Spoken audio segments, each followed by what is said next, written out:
And this is a very interesting situation. Look at how aggressively, guys. This is actually insane. 4 players pouring onto my opposition.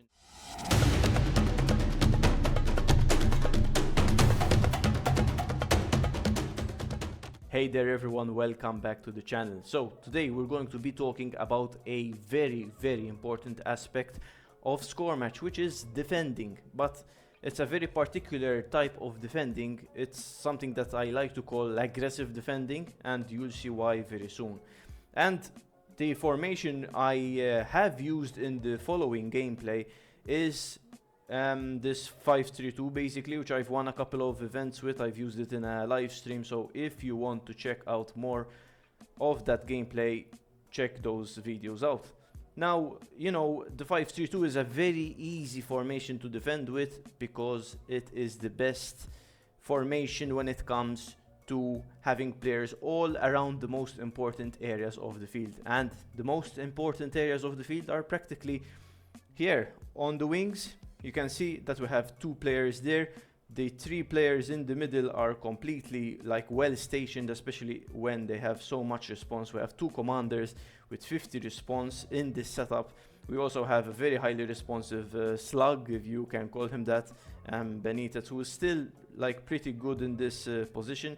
But yeah, guys, this is going to be these are some defending tips for a 5-3-2. Now, can these tips be kind of used if you're not playing a 5-2-2, if you're playing a 4-4-2, if you're playing a 4-1-2-3, whatever? The answer is kind of yes, kind of no, because the thing is that with 4 players at the back, and I'm just going to chuck a 4-4-2 here. As you can see, I mean, the 4-4-2 is still pretty good. It's, I think, the best formation in the game, but when it comes to defense, it isn't as strong as a 5-3-2. And why is that? It's because you, against formations like the 3-5-2 and the 5-3-2, where their strengths are precisely having players on the wings, any 4-man defense, even worse when it comes to a 3-man defense, won't have those players, you know, on the wings. Like, the advantage will always be for your opposition, for these players who are using these 5-3-2s, 3-5-2s, etc. Now, as I said, you can still use the tactics I'm going to be talking about for this 5-3-2, but obviously you'll have to tailor your expectations. Again, guys, this isn't something that is completely revolutionary. I'm just talking about how you can have a good frame of mind when it comes to defending. And if this brings you any success whatsoever, then I'll be glad. So let's kick things off with the gameplay. Okay guys, now is the time to have a look at some gameplay, and we're basically having a look here at a 5-3-2, my 5-3-2 against a 4-4-2. Now, before we begin, I'm going to pause exactly as I check this these stats out and basically tell you about this guy. So, as you can see, 10 gold medals. You wouldn't think that he's a crazy opponent, but this guy had, it's obviously his second account. The win rate is crazy, you know, friend captain as a top scorer, and his team was a full, basically, team of friend captains, meta 4-4-2. You know, a lot of people play this way in the Infinity Arena. Now, I'm going to be pausing quite frequently to help explain really why I am, you know, pressing the way I am. Now, I've lost the kickoff bid, as you can see, and I always am an advocate of pressing with your strikers, guys. But in these tips, in the tips that I'm going to be talking about today, you can see that I am always trying to guess where the ball is going to end up, and I'm going to press accordingly. I don't care if I have to select my defenders. I don't care if I'm going to have to select my midfielders. It doesn't really matter. Now I'm going to... we've already tried and almost managed to win the ball twice so far. As you can see now, his center back, an intruder, placed the ball to his hammer. This is the thing, guys. In this video, I was like everything worked out. So, and this isn't always going to be the case, you know, you won't always have this work out perfectly. But, you know, you can, the best you can do is try your best. That goes not only in score match, also in real life, as you can imagine. And now you can see, guys, that so far we've always kind of guessed where the ball was going to end up. And in this case, the commander did an excellent job and won the ball for us. Now, this isn't going to be a very easy thing, winning the ball against, you know, a 4-4-2 full of hammers, guards, commanders, you know, everyone's mostly one touch. But as you can see, even with Benitez, guys, Benitez, someone with 9 speed, if you select him, his good response, the fact that he's mostly always there, he can win you the ball. Of course, why not? Because if you press well, if you manage to guess where your opponent is going to pass, you know, you stand a better chance of winning the ball back for your team. And what is winning the ball back for your team any good if you cannot score?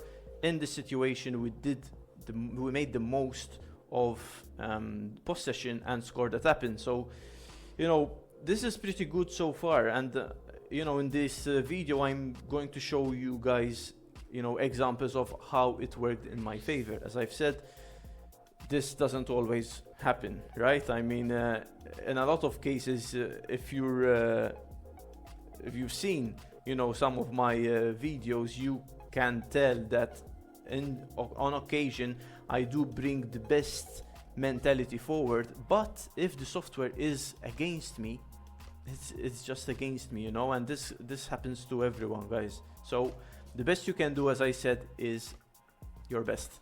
Now, it doesn't matter that I am selecting my defenders, my midfielders actually, because a 5-3-2 is well sorted out in defense. And now, why did I keep pressing with the commander? It's because this is another very important thing, guys. Pressing, like fielding players who have a lot of response, will make your life easier when it comes to recovering the ball. This is both a good thing and a kind of boring thing, because some of the most interesting players in score match are unfortunately players who don't have a lot of response. And I mean, you know, it's sad that we have to play highly responsive players if we want to win the ball. You know, highly responsive players are practically guards, commanders, you know, and not much else. But here is a ball from Traoré, excellent ball by him. And that is also another thing that I wanted to kind of tell you guys about. This formation, although it's very good, it isn't very optimal because of this dude right here, Traoré, very slow. And, you know, having too many players with, you know, that have just like 10 speed or something like that. In this formation, I had Traoré and Benitez, both very slow players. And as you can see, although he had good response in the situation, he was just slow. That's the thing. Now, you know, this is practically me trying to do something with the ball. Doesn't work out really well. And now I wanted also to mention that you can do everything right. You can press with all the right players, and you can and will most likely still concede. Now, if you might say, some might say, you know, if I'm going to concede anyway, and look at this. This was a very nice ball to his to Aboubakar. Look, this is why this isn't his first account, guys, because he noticed that Aboubakar was making a run in behind Badir the Prowler, who has a lot of response. He played a really great ball to find Aboubakar in this space, and although I managed to press in time, this is the thing, this is the perfect example of what I was saying. Although I managed to kind of anticipate what he was trying to do, it still did not matter. And in this case, thankfully, Romero and Traoré, who I was just dissing like a second ago, you know, sorted my team out defensively.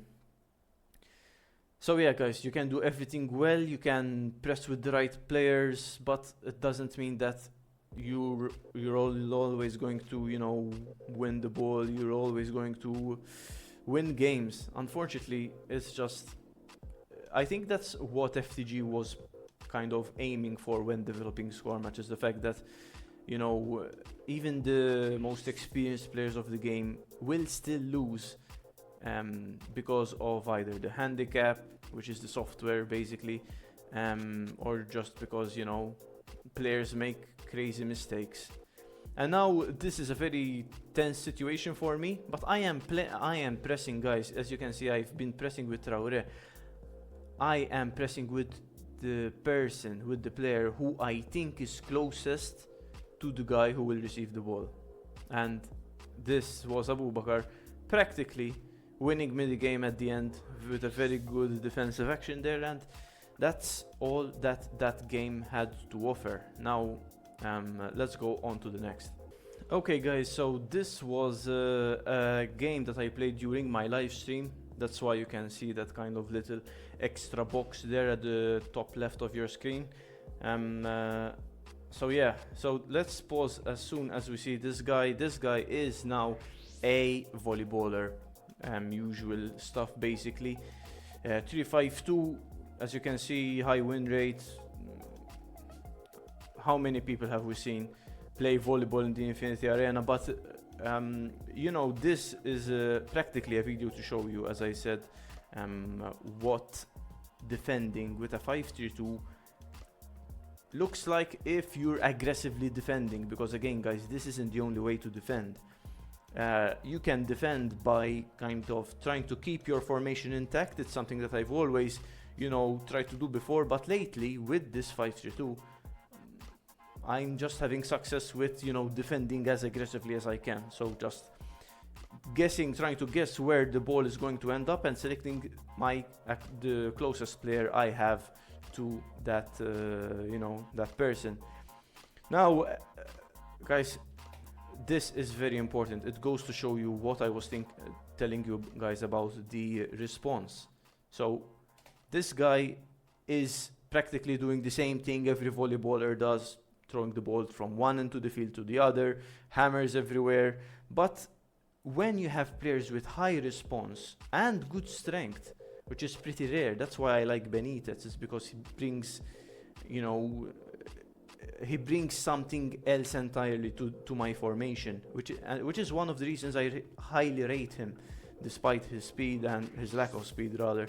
And now, as you can see, we have the guard here playing it to a hammer, right? Yes. Now he was going to play it to a hammer as well. This I'm pretty sure is one of his, you know, 20,000 friend captains that he has in his team. But Benitez is very strong and very reactive, so he wins the ball and practically counter-attack.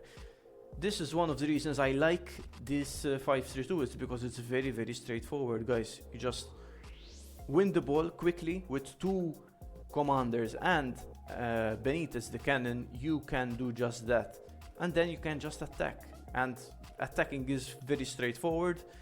I mean, it's not perfect. Like, there are the two forwards in this formation are the Intruder and Simon, who are pretty bad shooters, to be honest, but it doesn't really matter sometimes because they get into a good position to score. And scoring we did in that situation. Now we're back to defending. And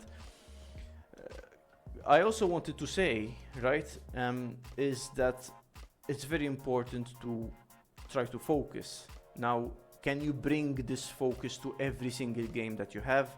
Can you keep the same level of and this is a very interesting situation. Look at how aggressively, guys. This is actually insane. 4 players pouring onto my opposition. That's actually an insane way of defending, and I really enjoyed seeing that, even though I didn't manage to win the ball at that time.